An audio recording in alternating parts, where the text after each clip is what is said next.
Hey guys, welcome back to World Mechanics. Thank you guys for watching and subscribing to the channel. Today will be super helpful video to any of you having Chrysler 300, and if you need to find the fuse for the power steering, stay with us. We'll explain where it's located. You may have up to 3 fuses. We'll explain where they're located, how to actually test the fuse. It's super important because otherwise you may spend quite a bit of time and money. We'll explain why, and if your power steering is still not working, we'll explain what you need to check. So make sure to stay tuned in. We'll cover very helpful information that can save you quite a bit of time and money.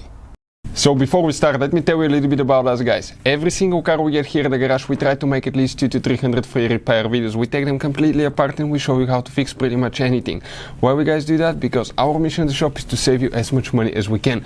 We will have multiple videos on Chrysler 300. We'll be taking them apart. We'll make videos about almost everything you can think of, including mechanical, electrical. You can check our channels for more information as well.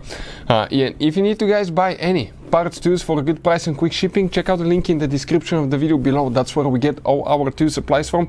You can save quite a bit of money. You can find all kind of parts, tools, relays, anything will be listed there. So specifically what do we have here, guys? We have 3.6 Chrysler 300 engine. This is the fuse box right here. That's your fuse box. How do you guys open it?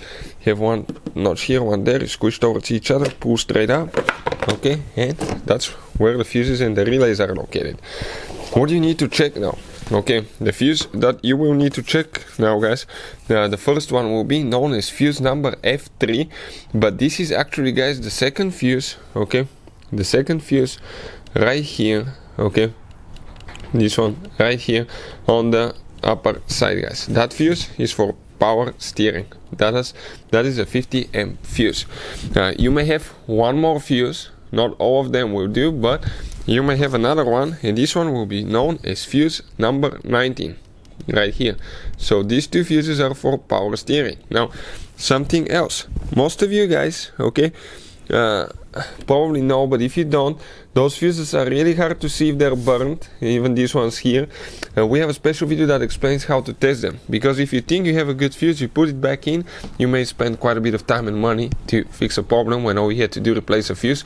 So we'll put a link to a special video that will teach you how to test fuses, and we'll put a link where you can buy replacement fuses at a really good price. Now you have one more fuse that you need to check, and that fuse, guys, will be fuse number 37. 1, 2, 1, 2, 3. Third fuse from right to left in that row right here, guys. That's the fuse that you need to check. If your power steering is still not working, we'll have a special video on our channel that's called Why Power Steering Does Not Work on Chrysler 300, and it will teach you what to look for and how to diagnose that problem. Hopefully the video will be helpful. Thank you for watching, and see you guys next time.